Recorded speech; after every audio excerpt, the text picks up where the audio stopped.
I walked around and I looked around, looked at the building. It's a special place, and I remember thinking and saying, I want to go out and play as good as I can today. And that was my last thought.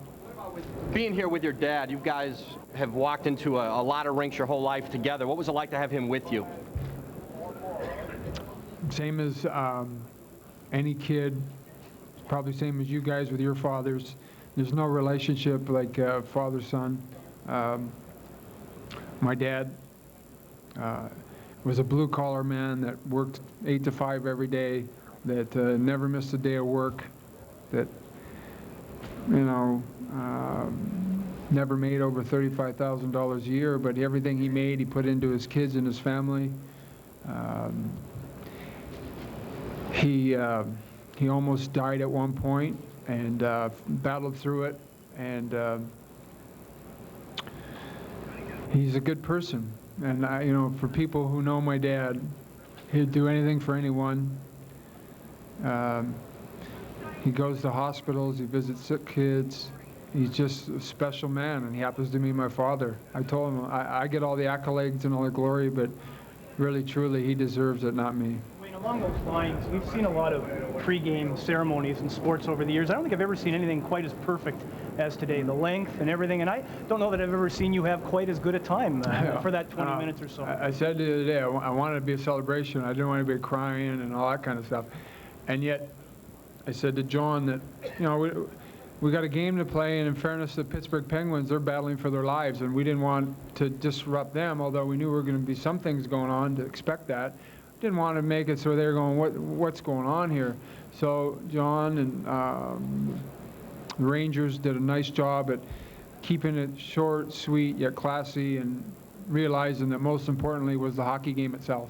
Wayne, you've talked about how you've always wanted to be one of those players who sold the game to an American audience, and you did that in L.A. and St. Louis and here. Could you talk about selling the game while you were in Los Angeles, and now that you're retired, what's the next step for the NHL to sell its game?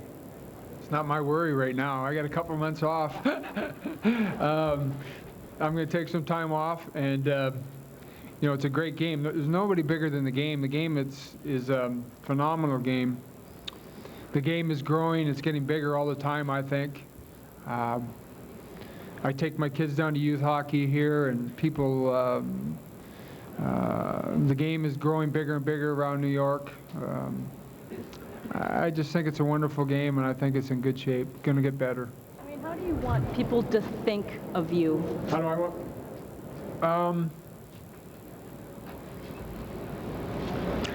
Probably just that I cared about the game and I cared about my teammates. I don't think I ever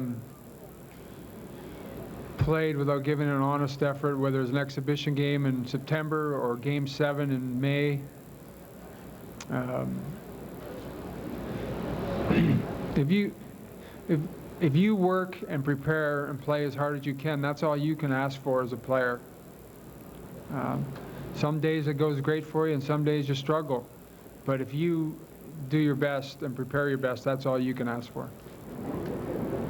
Wayne, we can't help but notice that you're still wearing the uniform. Right. Is it hard to take off the sweater, and how will it be when you finally do?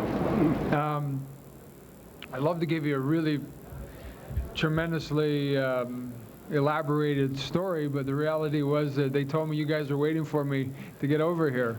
Normally I would have changed, so they said everybody's waiting. I said, all right, I'll go right now. Yeah, probably subconsciously I don't want to take it off.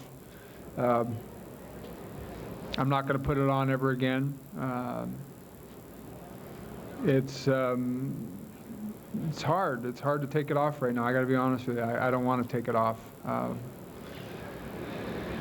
You know, I said it a million times. I was a boy that happened to love a game and got lucky that the good Lord gave me a passion for it. And I happened to follow some boyhood idols who were great NHL players. And I said it many times, everything I have in my life out of the National Hockey League. Wouldn't have anything without it. Were they tears of joy or tears of sorrow when you shed your tears? Tears of joy. I was, I broke down a couple of times, as I said, once near the end of the game, and then once when I saw Alfie. And they were tears of joy because I was just kind of thinking of all the fun things and, all the days of hard work together, and tears of joy, no question. Have you taken a moment yet to reflect upon your career as a whole, all that you've done and all that the teams that you've played with and have done, and thought, wow?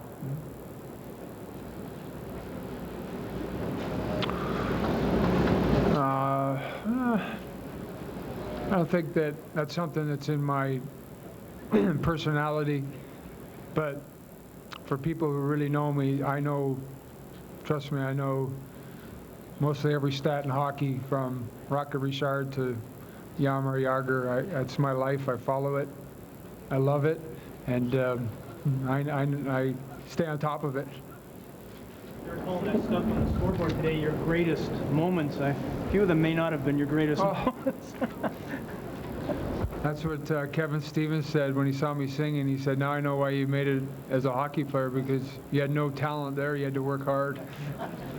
Wayne, have you had a chance to talk to your mom and dad after the game, and if so, what was the tone of the conversation? I saw them for a minute. I haven't had a long opportunity, but my mom just said that she was happy for me, and like any other father, that when you're a son, you want to hear it. He told me he was very proud of me, so it was nice. Wayne, you mentioned that the future of hockey is in great shape.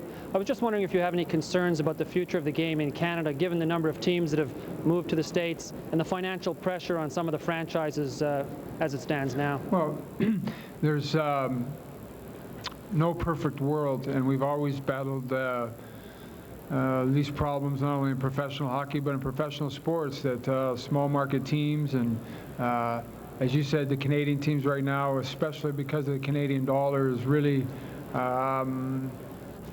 made it even more difficult for the bigger city teams like Toronto, Montreal, and Vancouver. What we need to do is come up with a scheme or a relationship that makes both the owners and the players happy, where I guess people become partners, and at the end of the day, you walk away with both people making money, and that's what we need to find a common ground in that sense. Would you like to own a Canadian team someday? You know, I would tell you what I would tell any person who came to me with a business venture. I'll look at anything. I'll study anything. But to tell you right now that I'm going to own a Canadian team, that would be not true. To say I'm not going to own a Canadian team would be not true too. I haven't made a decision. Right now, my focus is on my kids here in school and living in New York. Wayne, when you signed with the Rangers 3 years ago, what did you expect, and were your 3 years here a success? I expected to win a Stanley Cup. That's why you play, and that's why I came to New York.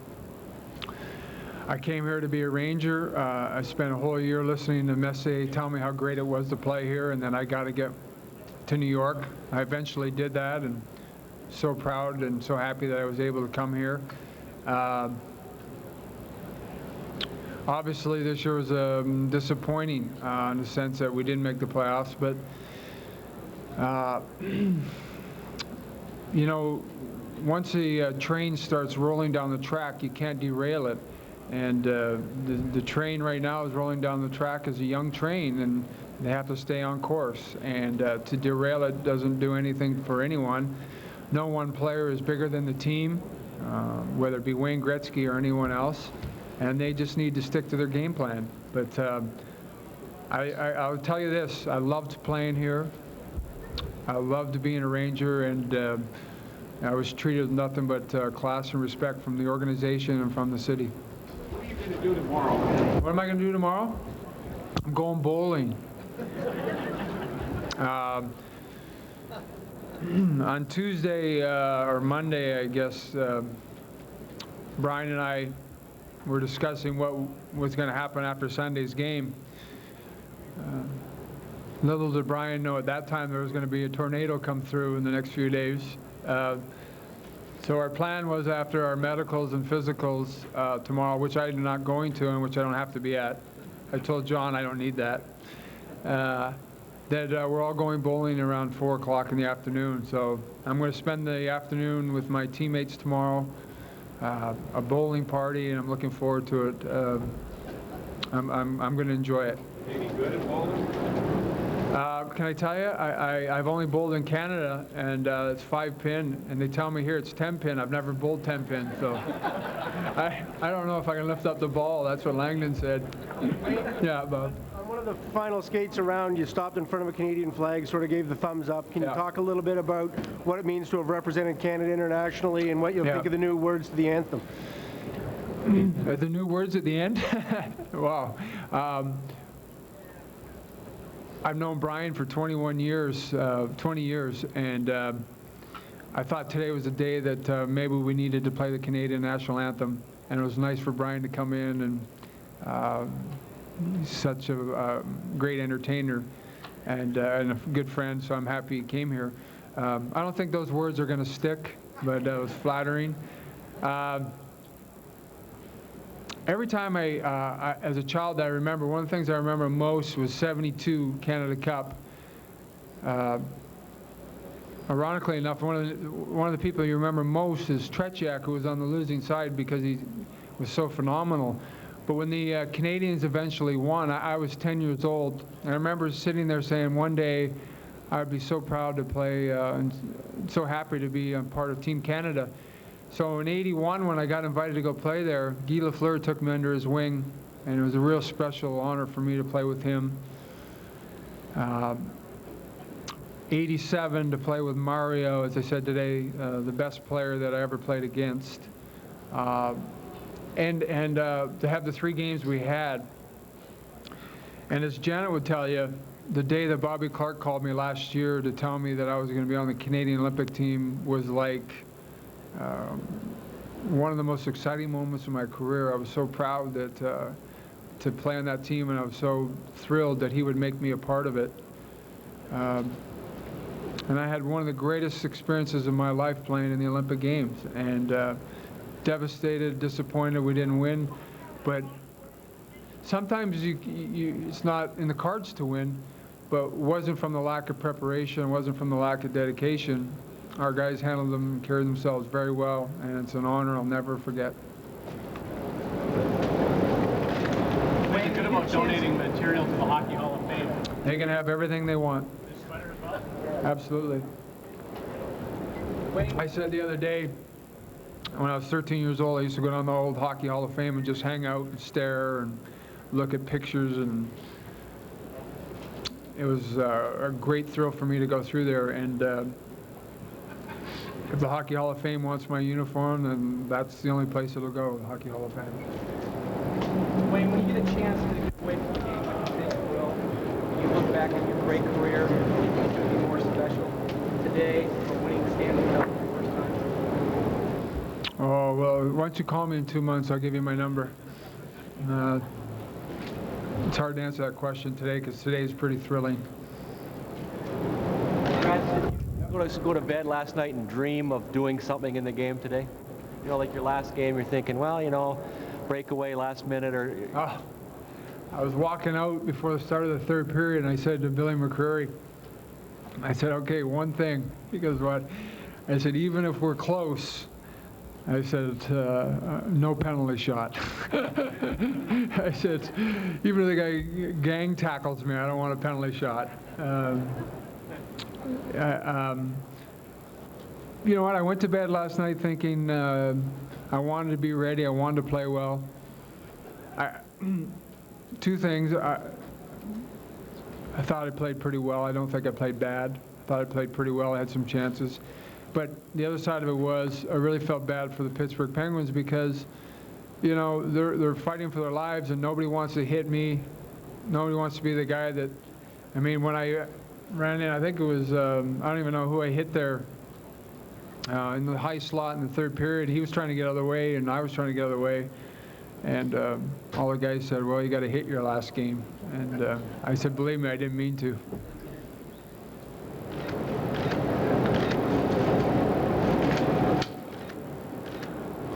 Anybody else? It's the last time you're going to get me for a long time.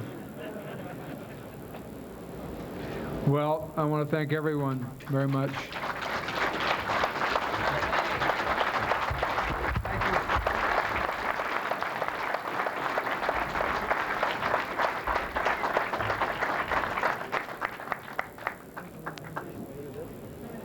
Wave.